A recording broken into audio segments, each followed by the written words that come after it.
천사 찬송하기를 거룩하신 구주께 영광 돌려보내세 구주원을 하셨네. 크고 작은 나라들 기뻐와 답하여라. 영광 받을 왕의 왕 베들레헴 나신 주. 영광 받을 왕의 왕 베들레헴 나신 주. 오늘 나신 예수는 하늘에서 내려와 저녁 몸에 나셔서 사랑 몸을 입었네. 세상 모든 사람들 영원하신 주님께 영광 돌려보내며 높이 찬양하여라. 영광 돌려보내며 높이 찬양하여라.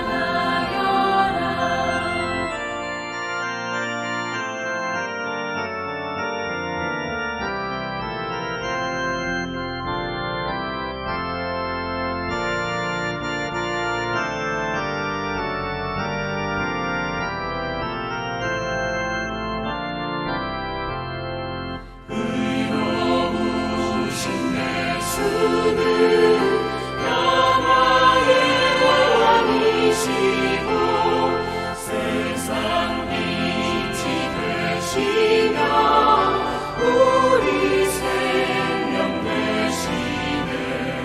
죄인들을 불러서 거듭나게 하시고 영생하게 하시니 왕께 찬양하여라. 영생하게 하시니 왕께 찬양하여라.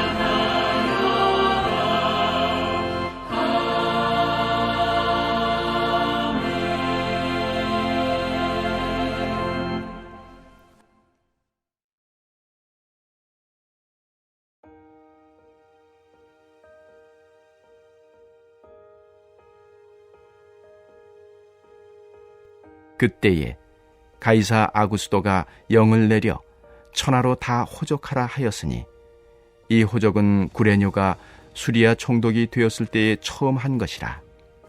모든 사람이 호적하러 각각 고향으로 돌아가매 요셉도 다윗의 집 족속이므로 갈릴리 나사렛 동네에서 유대를 향하여 베들레헴이라 하는 다윗의 동네로 그 약혼한 마리아와 함께 호적하러 올라가니 마리아가 이미 잉태하였더라.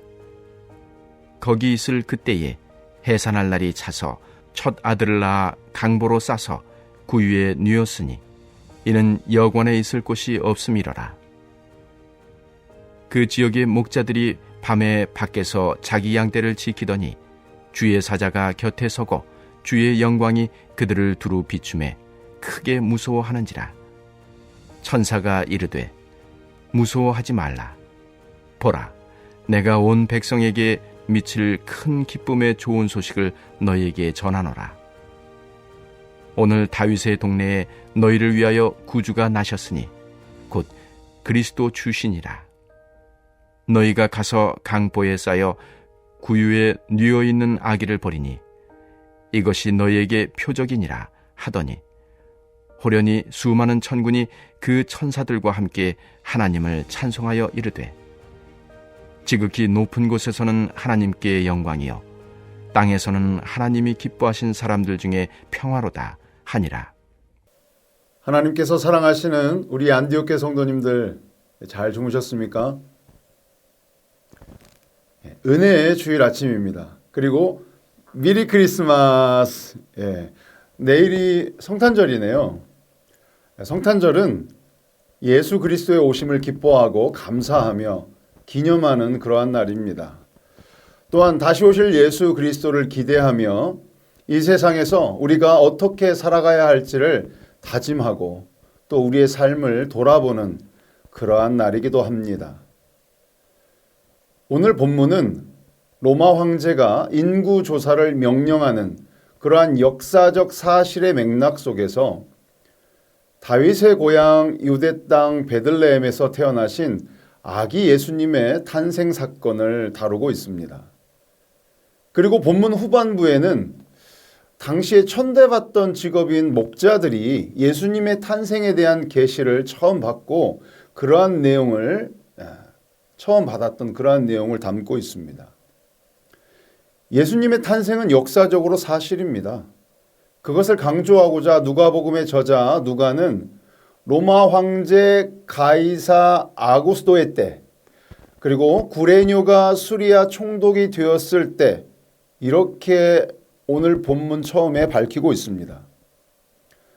당시 세상의 전부라고 여겨졌던 그 로마의 황제가 세상을 지배하고 통치했습니다. 그래서 모든 것이 그 황제의 중심으로 돌아가고 있다고 인정할 수밖에 없었습니다. 그 황제가 인구조사를 하게 했고 또 인구조사를 위해서 요셉과 마리아가 고향인 베들레헴으로 가게 되고 그곳에서 예수님이 탄생하셨습니다. 그렇기 때문에 예수님의 탄생 사건이 마치 세상의 왕인 로마의 황제의 인구조사 명령에 의해서 이루어지고 그 황제 중심으로 역사가 기록되고 흘러가는 것 아니야? 그렇게 보이지만 그러나 이것은 구약의 예언을 성취하기 위해서 모든 사건을 주관하시고 세상의 권력 또한 하나님의 통치 아래 있음을 알 수 있도록 그렇게 하기 위한 것입니다. 여러분 구약 성경 미가서 5장 2절의 말씀을 한번 읽어보도록 하겠습니다. 베들레헴 에브라다야 너는 유다 족속 중에 작을지라도 이스라엘을 다스릴 자가 내게서 내게로 나올 것이라. 그의 근본은 상고에 영원에 있느니라. 아멘. 이스라엘을 다스릴 자가 베들레헴에서 태어나는데 그분의 기원은 상상할 수 없는 아득한 옛날 태초까지 거슬러 올라가고 그분의 시간은 무한대까지 이르게 될 것이라면서 구약에서 이미 예수 그리스도께서 베들레헴에서 태어날 것을 예언하셨습니다. 그리고 그 예언은 하나님이 말씀하신 그대로 성취가 된 것입니다. 그렇기 때문에 오늘 본문을 통해서 우리는 하나님이 모든 시간의 주관자 되시고 또 약속을 성취하시는 신실하신 분이심을 알고 찬양할 수 있는 것입니다.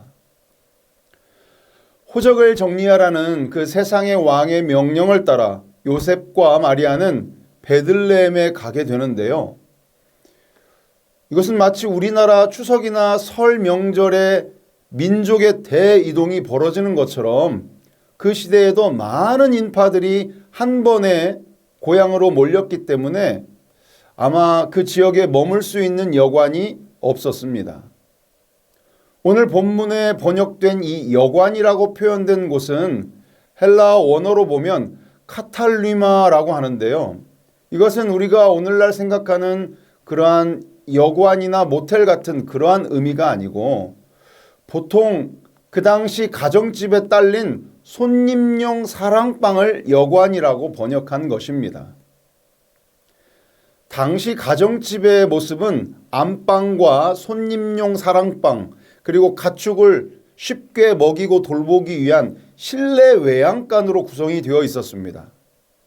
많은 사람들이 호적을 위해서 고향으로 내려왔기 때문에 그 많은 사람들, 그들의 친척들, 이런 다양한 사람들로 인해서 베들레헴에 손님이 머물 만한 그런 사랑방이 남아있는 가정은 아마 없는 상태였고 겨우 외양간이 비어있는 집이 있었기 때문에 요셉과 마리아는 그곳에서 아기를 낳고 가축 그 염을 통해 포대기로 싸서 아기 예수님이 누워 계셨던 것입니다.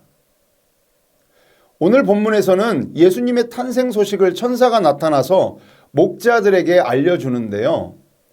밤에 밖에서 자신들의 양떼를 지키고 있다가 생전 처음 본 그 천사들과 그 영광 앞에 이 목자들은 무서워합니다. 천사들은 무서워하지 말라고 안심시키며 온 백성에게 미칠 큰 기쁨의 좋은 소식을 전해 주었습니다. 여러분, 그 소식은 어떤 소식입니까? 오늘 본문 11절의 말씀을 우리 다 함께 한번 읽어보도록 하겠습니다. 오늘 다윗의 동네에 너희를 위하여 구주가 나셨으니 곧 그리스도 주시니라. 아멘. 큰 기쁨의 좋은 소식. 우리는 이것을 복음이라고 이야기합니다. 근데 이러한 큰 기쁨의 좋은 소식을 전하려고 하면 사람들이 많이 모여있는 그러한 곳이나 힘있고 부유한 그런 고관 대작들에게 나타나서 그 소식이 전해져야 그 소식이 빨리 이렇게 전파가 되고 그럴 거 아닙니까? 근데 왜 하필 목자들에게 이 소식이 처음 전해진 것일까요? 유대인의 조상인 아브라함도 목자였고 다윗 왕도 목동이었지만 이때 당시 목자들은 천대받던 그러한 직업군이었습니다. 그러한 목자들에게 이 소식이 전해졌다라고 하는 것은 예수님께서 낮고 천한 이 땅에 소외받고 천대받던 자들, 고아와 과부들, 그리고 장애인과 죄인들과 이방인과 난민들과 함께 하시기 위해서 이 땅에 오셨음을 의미하는 것입니다. 주님은 소외되고 버림받은 지극히 작은 자 한 사람 한 사람에게 소망이 되어주시려고, 해방의 기쁨과 영생의 은혜를 주시려고 이 땅에 오셨습니다. 그러하기에 높은 하늘 보좌를 다 버리시고 낮은 이 땅에 인간의 몸으로 임하셨고 가축의 염을 통해 누이셨고 천대받던 그 목자들에게 이 소식이 가장 먼저 전해진 것입니다. 그렇다면 당시 목자들에게는 그 큰 기쁨의 좋은 소식이 정말 어떤 것이 그들에게는 기쁘고 좋은 소식이었을까요? 양이 새끼를 많이 낳았대. 이러한 소식이 오히려 큰 기쁨의 좋은 소식 아닐까요? 로마 황제가 세금을 깎아줬대. 이러한 소식이 기쁜 소식 아닐까요? 로마 군대에 끌려갔던 자녀가 무사히 살아서 돌아왔다라는 그러한 소식들이 오히려 큰 기쁨의 좋은 소식들이 아니었을까요? 이러한 목자들에게 하나님은 천사들을 보내서 진정한 큰 기쁨의 좋은 소식이 무엇인지를 깨닫게 하셨고 보여주셨습니다. 그 순간 호련히 수많은 천군과 천사들이 함께 찬양하는데 지극히 높은 곳에는 하나님께 영광이요 땅에서는 하나님이 기뻐하신 사람들 중에 평화라고 찬송합니다. 이것을 본 목자들의 마음은 어땠을까요? 그 하나님의 영광을 맛보면서 그동안 자신들이 생각했던 기쁜 소식이라고 여겨졌던 그러한 것들이 참으로 의미 없는 것들이었음을 깨닫게 되었을 것입니다. 그리고 세상의 모든 근심과 걱정과 염려로부터 해방감을 맛보았을 것입니다. 그리고 자신들처럼 천대받던 그러한 자들을 하나님이 기뻐하시는 자들을 여겨주시고 평화를 내려주심에 메시아의 탄생을 기뻐하며 함께 얼싸안고 막 춤추고 찬양했을 것입니다. 더 이상 세상이 이야기하는 그러한 가짜 평화에 속지 않겠다고 다짐했을 것입니다. 어쩌면 애굽의 노예로 400년을 살았던 그 자신들의 조상 이스라엘 백성들처럼 로마의 지배 아래에 있는 것도 나쁘지 않다. 차라리 그냥 편안하게 먹고 살 수 있는 길이라고 그렇게 길들여져 왔을지도 모르는데 이 구세주 메시아의 탄생 소식으로 그러한 안일함과 그러한 굴종의 삶을 이제는 이겨낼 수 있게 되었을 것입니다. 로마의 황제가 통치하던 그때는 로마의 평화라고 불렸을 정도로 태평성대를 이루었던 그러한 때입니다. 그러나 그것은 전적으로 로마의 입장인 것이고 그들만을 위한 평화인 것이고 로마의 평화를 위해서 침략과 전쟁과 폭력과 착취로 인해서 그 주변의 많은 식민 국가들은 고통을 겪어야 했고 오늘 본문에서처럼 엄청난 세금을 걷고 군사를 모집하기 위해서 호구조사를 명령하고 멀리 고향까지 내려가야 하는 그러한 불편을 겪어야만 했습니다. 로마가 다스리는 그러한 상황의 평화는 진정한 평화가 아닌 가짜 평화였던 것입니다. 오직 평화의 왕으로 오신 예수님만이 세상이 알 수도 세상이 줄 수도 없는 그러한 참 평화를 주시는 분이십니다. 그렇기 때문에 여러분, 세상에 속지 마십시오. 세상에서는 왕과 같은 강력한 권세를 가진 자가 영광을 얻음으로 인해서 평화가 오는 것처럼 보여집니다. 그러나 그러한 영광은 폭력으로 인한 영광이요, 그 평화는 잔인한 폭력 앞에 어쩔 수 없이 굴복한 것처럼 보여지는 그러한 상태일 뿐이지 진정한 영광과 평화가 아닌 것입니다.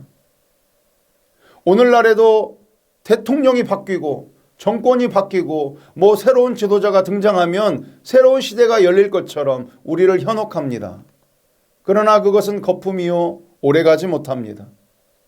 잠깐의 유익은 있을지 몰라도 영원한 참 평화를 주지 못하는 것입니다. 오직 예수 그리스도만이 평화의 왕이십니다. 예수님은 세상의 방법과는 정반대의 방법으로 영광을 얻으시고 세상의 방법과는 정반대의 방법으로 평화를 주십니다. 우리 예수님은 제자들의 발을 씻기셨습니다. 자신의 몸을 화목제물로 대속물로 바치셨습니다. 하나님의 나라가 이 땅에 임하였고 진정한 평화의 왕으로 오신 예수님의 섬김의 영광 앞에 악한 영은 무릎을 꿇었고 세상의 모든 이방신들은 굴복했으며 온 백성에게 미치는 큰 기쁨의 좋은 소식이 전해짐으로 말미암아서 많은 사람들이 예수의 이름을 높이고 있습니다. 이제 우리가 이 복음의 빚진 자로서, 이 복음의 전달자로서 그날 그 시대의 목자들처럼 두려워하지 않고 성령의 권능을 힘입어서 땅끝까지 이르러 이 큰 기쁨의 좋은 소식을 선포하며 증거하는 우리가 되어야 될 줄 믿습니다. 아울러서 가난한 자들과 병든 자들과 또 소외된 자들이 있는 곳으로 가서 도와주는 진정한 성탄의 의미를 깨닫고 실천해야 할 것입니다. 그렇기 때문에 우리가 별 따라가는 그 길이 중요하고 의미가 있는 것 아닙니까? 그러나 우리에게 소외된 곳이 농촌교회와 미자립교회만 있는 것이 아닙니다. 혼자 사시는 독거노인 이웃도 있고요. 차별받고 소외당하고 있는 장애인과 이주 노동자들과 북한 이탈 주민들이 있습니다. 예수님의 마음으로 이 모든 사람들을 사랑하고 섬기며 돌볼 수 있는 우리 안디옥 교회 모든 성도님들이 다 되시기를 간절히 소망합니다. 사랑하는 성도 여러분, 세상이 이야기하는 평화, 그 평화의 반대말은 뭘까요? 전쟁이겠죠. 그러나 주님이 이야기하시는 평화의 반대는 전쟁이 아닌 죄악입니다. 죄로 인해서 하나님과 원수된 사람은 결코 평화를 누릴 수 없기에 하나님은 예수 그리스도를 통해서 죄의 문제를 해결하심으로 우리가 참 평화를 누리게 된 것입니다. 할렐루야. 제가 하고 있는 그 교도소 사역, 그 간증을 하나 하고 말씀을 마치도록 하겠습니다. 제가 교도소에 매월 두 번 예배를 그 수용자분들과 함께 드리러 가는데요. 한 번은 옆에 있는 수용자 한 분이 예배 드리는데 그 형제가 저에게 기도 부탁을 하는 거예요. 전도사님, 자기가 가석방 명단에 올라갔는데 좀 기도를 해주시라고 하면서, 근데 그 형제가 하는 말이, 물론 가석방 되어서 교도소에 나가도 좋지만 그냥 이곳에 있어도 좋다는 것입니다. 본인이 거기에 28년 있었대요. 그러면서 자신이 교도소에서 예수님을 영접하고 그 인생이 바뀌었다는 것입니다. 죄를 깨닫고 지금도 그 피해자 가족을 위해서 기도하고 있다고 합니다. 자기 자신이 죄를 지어 교도소에 왔고 28년째 교도소에 머물고 있지만 자신을 위해서 하나님이신 예수님이 인간의 몸으로 자기를 구원하기 위해 이 땅에 오셨다는 그 소식이 어쩌면 그 가석방에 그 소식보다 더 크고 기쁜 좋은 소식이라는 것을 고백하는 것입니다. 그리고 그 소식을 같은 수용자들과 함께 나누고 그들을 위로하고 그곳에서 그들을 돌보고 함께 예배하고 기도하는 것이 큰 기쁨이라는 것을 저에게 고백하는 거예요. 그 형제가 저에게 이 복숭아 씨앗을 갈아서 만든 이 십자가 팔찌를 선물로 주었습니다. 제가 차고 있는 이 팔찌가 바로 그 선물 받은 팔찌입니다. 저는 이 팔찌를 보면서 늘 그 형제를 생각하고 기도하고 있습니다. 지난주에도 그 교도소에 방문해서 그 형제의 부탁으로 성경책과 크리스마스 카드를 보내주면서 얼마 되진 않지만 지갑에 있는 돈을 모두 영치금으로 얻어 주었습니다. 우리는 매년 같은 날, 같은 때에 이 성탄절을 맞이하게 됩니다. 여러분에게도 큰 기쁨의 좋은 소식이 있을 텐데요. 그것이 무엇입니까? 혹시 투자한 주식이 올랐다는 소식이 기쁜 소식입니까? 가지고 있던 부동산 가격이 올랐다는 소식이 큰 기쁨의 좋은 소식인가요? 물론 그것도 잠깐의 기쁨이 되겠지만 여러분 속지 마십시오. 세상에서 얻고 누리고 잘되고 장수하고 성공하고 출세하고 부자 되는 그러한 소식들은 크고 기쁜 좋은 소식들이 결코 아닙니다. 그것들은 그냥 반짝 올리고 사라지고 없어질 그런 메아리와 같은 것들입니다. 우리를 구원하시려고 내 죄 때문에 이 땅에 오신 그 구세주의 오심이 진정으로 큰 기쁨의 좋은 소식인 줄 믿습니다. 여러분 특별히 이번 성탄절을 맞이하면서 마음껏 그 주님 주신 은혜에 기뻐하며 감사하며 찬양하시기 바랍니다. 그리고 주변 이웃들에게 그 예수 그리스도의 사랑을 입으로 소식을 전하고 또 삶으로 그리스도의 향기를 나타내는 그러한 진정한 의미의 성탄과 송년을 보내시기 바랍니다. 연말을 그렇게 보냈으면 좋겠어요. 그러한 우리 모두가 되기를 주님의 이름으로 축복합니다. 우리 다 함께 오늘 주신 말씀을 기억하면서 우리 함께 기도하도록 하겠습니다. 기도하겠습니다.